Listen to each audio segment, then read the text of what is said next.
And there are so many theories about this. We are bombarded with this. We see people talking about the Freemason order, the Illuminati, the international bankers, the Zionists, alien consciousness. Even some groups are coming up, satanic type groups, New Age type religions. All of these coming up, and what we find in most cases is that all of these groups are worshiping a force. If you go to the highest level of these groups, you see they are doing a type of worship. It is not to God. It is not the God of Moses or Jesus or Muhammad, peace be upon them. It is another force. And they are worshiping this force. They are seeking and taking strength out of this force. And nobody can say exactly what it is, but Muslims have the bottom line. And Allah has told us, قُلْ جَاءَ الْحَقُّ وَزَهَقَ الْبَاطِلِ إِنَّ الْبَاطِلَ كَانَ زَهُوقًا. The truth has come, and falsehood will vanish, because surely falsehood is a perishing, vanishing thing. The Prophet, peace be upon him, said, there would come in the end of time great liars, kadhabun, dajjalun, to the point where they are false Christs, claiming to be false prophets, would lead you astray. And they will come to you with a type of speech that you nor your parents have ever heard of before. Beware of them. Beware that they take you astray. Beware that they put you into a fitna, a trial, and a temptation. And so the Prophet, peace and blessings be upon him, did not speak from himself. And we are witnessing today, with the advent of the new technology, that human beings have the ability to send information throughout the planet simultaneously. We have the ability to witness events here in Australia that could be happening in other parts of the world. In Europe, we could witness these events. But at the same time, we can be confused simultaneously. The whole world can be lied to at once. And they have the ability to twist around, to develop, to put together images and sounds, and to develop this story, which, although it is not true, appears to be true. And you know it's not true, but you watch it as though it is true, and it affects the way you think.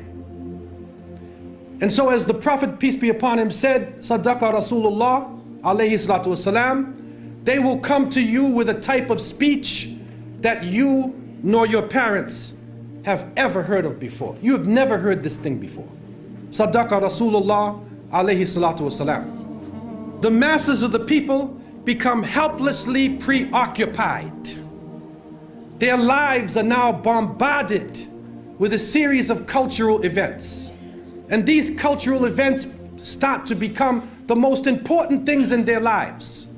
The World Cup, the Major League Series, the rugby, the cricket, the hockey, the tennis. Whatever the sport may be, we see whole nations coming behind sports. And the national heroes become sporting people. Even in Saudi Arabia, even in our own Muslim countries, the national heroes are now the soccer players. Who kicks the little ball inside of a net? He becomes the hero of the nation when people are dying on the ground. But yet we become preoccupied with this. And it becomes a type of indoctrination happening to us. And with the use of powerful music playing on our emotions, with videos now being taken to the furthest extremes in the planet, people's thinking processes are changing. People are now in love with the superheroes, even confused about their own identity, trying to change themselves, change the color of their hair, change their eyes, change the way they dress, change the way they talk, on a global level. And then we see drug addiction reaching a point that humanity has never seen before. And after traveling to over 36 countries, looking at the Muslims and being with them, I have found that in all of the communities that the young people are being confused with drugs. It is pouring into our countries. No matter what form it takes, cocaine, LSD, psychedelic, depressants, put you up, put you down, confuse you, but create a false world and give you a false dependence so that you become dependent on the chemical. You forget about Allah. Your God becomes the pusher.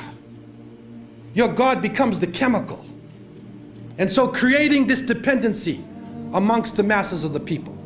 And then we see lethal social diseases being spread. And it is said that in Southern Africa, and Allah knows best what this really is, but they say that in some parts of Southern Africa, 1 out of every 4 people is HIV positive. Then we see the planet malfunctioning. We're supposed to be rising in technology. Our life is supposed to be getting better, but the very planet that is created in order to serve us is malfunctioning. The air is becoming polluted. The water is becoming polluted. The animals are dying. They are cutting down the rainforests. They are destroying forms of life. And now we are getting strange forms of cancer. Other diseases, other lumps and tumors and things popping up in our bodies that we have never seen before. And it is happening all over the planet. The world changes. Those who are connected to the electronic technology are put into a state of fear. And images are being placed in front of their eyes, as the images were before. And these images are connected to the geopolitical situation. Don't be fooled. And we, the innocent people, trying to look at the world and trying to understand what is going on, we see everything is moving toward one world state, one world police force, one world bank, and one world unelected elite that rules over us not based upon the will of the people or democracy, but rules over because of control of the bank, control of the economy and the flow of the money, which is changing every day, changing from gold and silver to paper to plastic. And now they are trying out chips. They're putting chips in somebody's head. They tried it in Florida. And if you can take anything from me, don't ever let anybody put a chip inside of you. Don't let them do it to you, man. A microchip. And they say, no, it can do you a lot of good. If you're diabetic, it will say you're diabetic. But the problem we're facing is, what else can happen with that chip? What else can be done to the chip? Your emotions could be controlled. Your mind could be controlled. You could even be killed. Wal-iyadu billah. And so the Quran and the Hadith, the revelation gives the Muslim the bottom line. And we need to work from the bottom line up, instead of from the confusion to the bottom line. And when we go to the bottom line, we find that the Quran talks about in the beginning of time, when Allah subhanahu wa ta'ala had created the creations, and then He created Adam alayhi salam. And He turned to His angels, and amongst the angels was a jinni named Iblis. May Allah protect us from him. There was a jinni amongst them who was so pious and so knowledgeable, he was given a place with the angels. The angels could not disobey Allah. And so Allah told them in the oft repeated verses, Usjudu li Adam fasajadu illa Iblis. He told them, bow down to Adam, and all of them bow down except Iblis. And Surah Al-Kahf told us, Kana min al-jinn. He was jinni. He was not a fallen angel.